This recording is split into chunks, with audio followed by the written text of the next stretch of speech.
I can't wait to get on the road again. Goodbye, Chaser.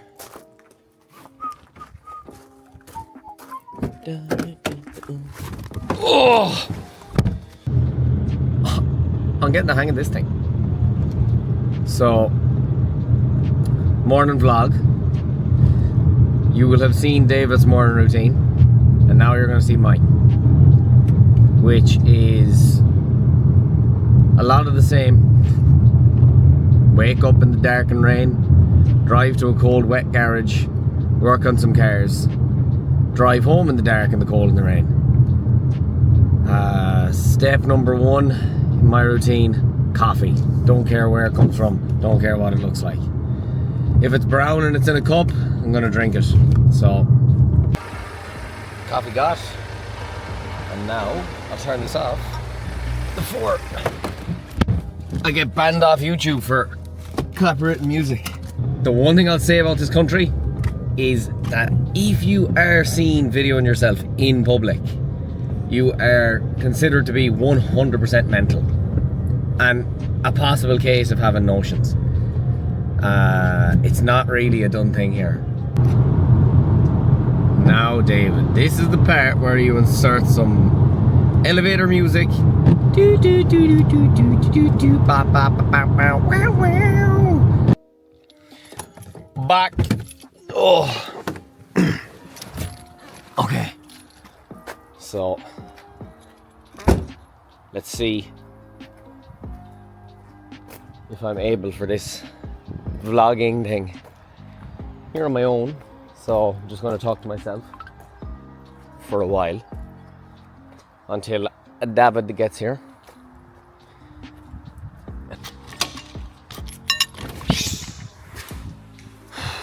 Another day, another dollar. Alright, let's put in the alarm clock. Ha ha ha ha! Yeah, that you're gonna see my alarm clock. Yeah, we're not gonna see my alarm. Boom. I was told to hold the camera like up higher because apparently it looks better than looking at my nose.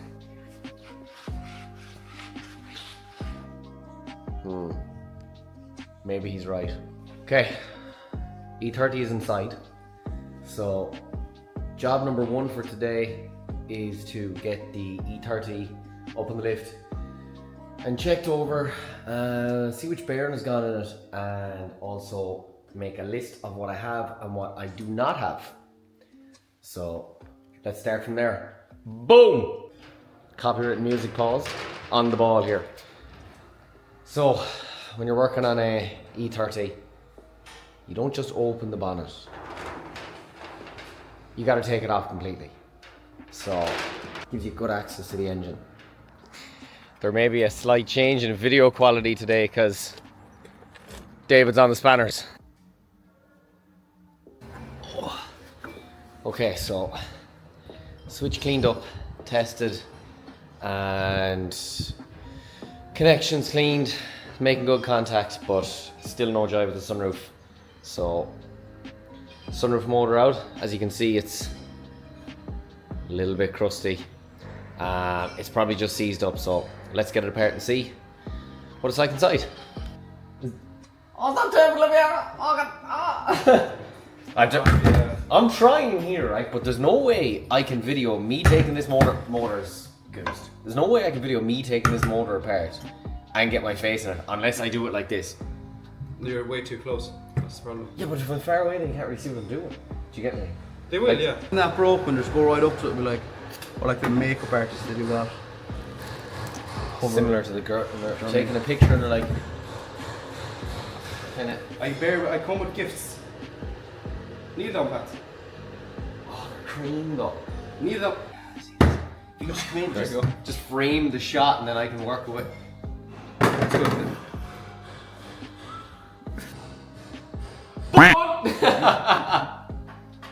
Here's a little idea of how the inside of it works. Put a drill onto the motor, we spin it. You can see as the motor is turning, it turns this little gear inside, which presses on this little switch, which tells it where to stop and where to start. Right, we're going to clean up these contacts here. There was, let me come over. There was corrosion there, and they go onto the back of the circuit board. So hopefully we'll put this back together. We'll get a working sunroof motor, and before we actually put it into the sunroof, plug it in, let it run one way, the other way, let it park itself, and then we'll know where park is and we can put it back into the actual sunroof itself. It's going to be the easiest way to do this rather than trying to figure out where on this little gear park is, tilt, slide. So let's get it back together. Okay, handy little tip. We have a motor like this.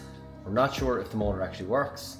There's some micro switches here which could also be giving trouble and not letting the motor activate, but to rule out an actual motor itself, we can get Milwaukee battery, make up 2 little wires to go into the positive and negative, and connect them to 2 terminals of the motor. And we'll be able to see if the motor actually works. And right there we can see it turns one way, turns the other way. That confirms the motor is fine. So we'll move on to the next step. So, what's the best thing to do when you hit a few speed bumps? Eat. Lunchtime. And now, we're going to get Renato on the camera.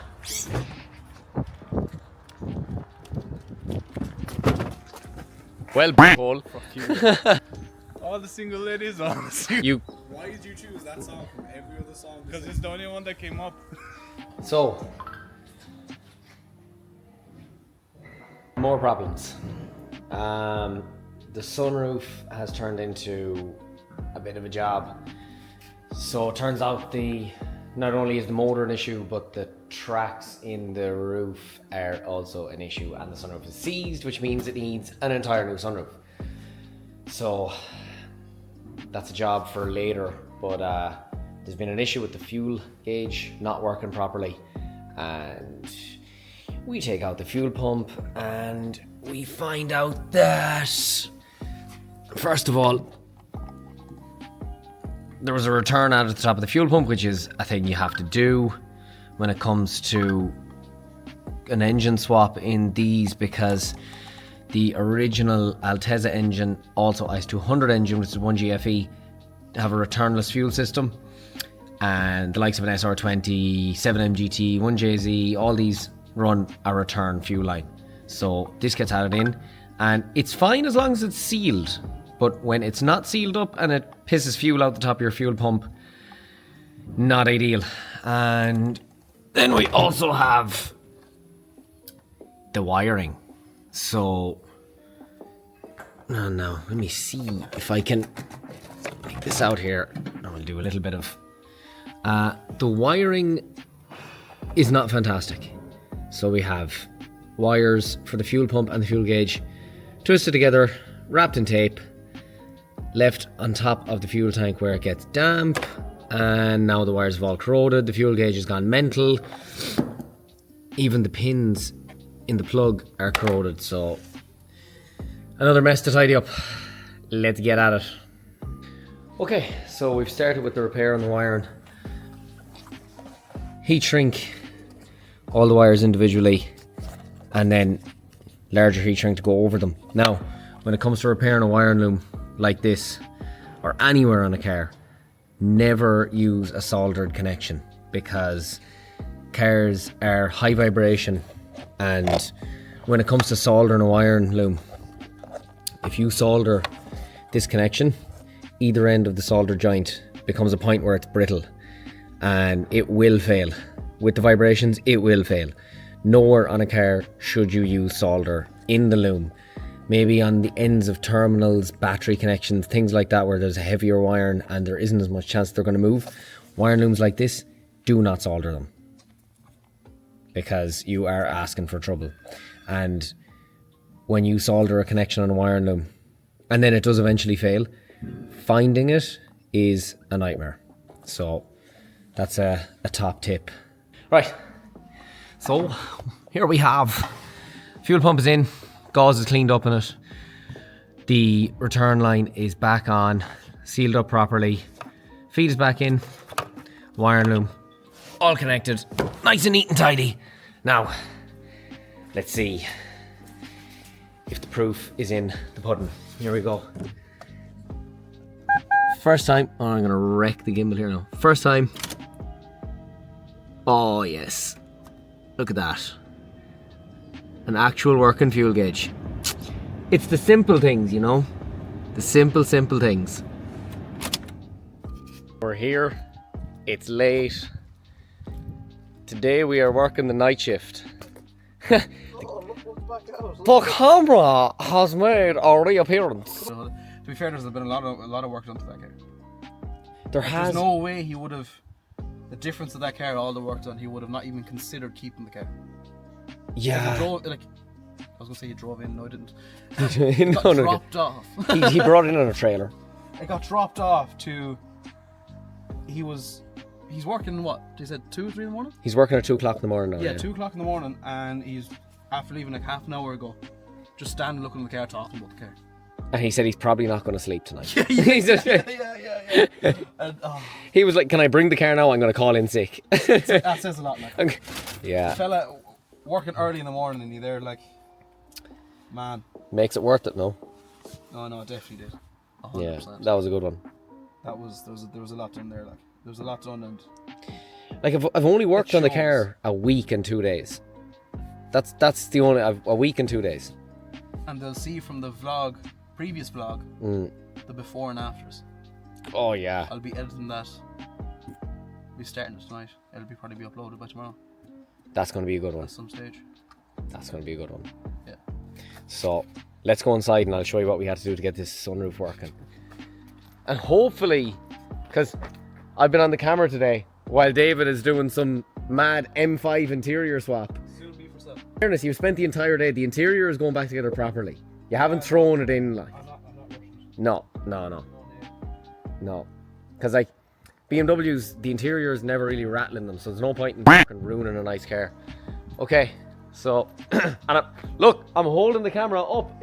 Higher or lower? Is this the correct angle? That's the angle. It's not like under. Just think about your collarbone. If it's under your collarbone, you're gonna look horrible. What the fuck do you mean I'm gonna look horrible? I look good no matter what the angle. It just looks not professional. It looks like you're No.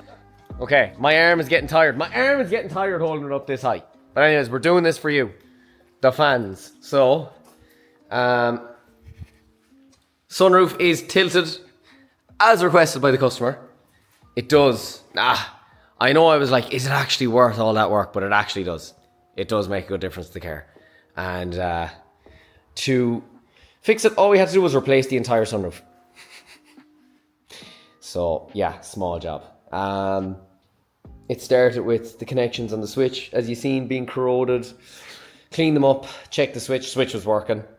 Took the motor off, took it apart. A lot of corrosion in the motor, but we powered up the motor directly with a battery, and the motor was working, but unfortunately the electronics in the motor had failed, and the sunroof as well was seized. So even if we put a motor into it, it was just going to break the new one. So the only option was to replace the entire sunroof, but there's the result. Now on to the Flexi, and we're not very far away from this one being done. No, just hit it off the exhaust. Use the sound of the exhaust.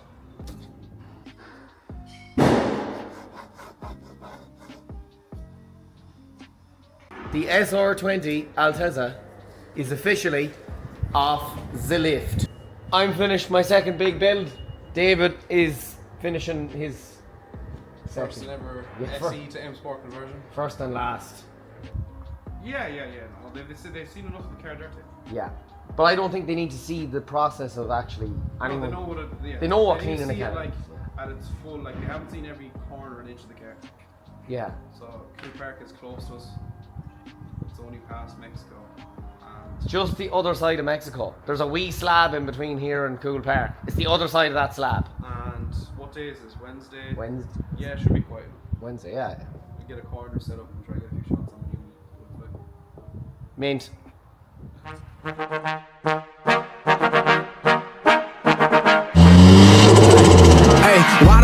time coming up. Out of my mind, all my time ain't enough. Stayed on my grind many times, I was stuck. Had to wax the rail, rip betray out like I'm young, cause I am in the scenes I got. Little more to give y'all than the people I'm not. Step foot in the game, young lives change, Hate them more cause I'm up and I don't even fly like. But up here, I see rappers lying, dark roads, high beams. I know they hiding, but what you hiding from? You tryna run, you know I'm about to grill your ass.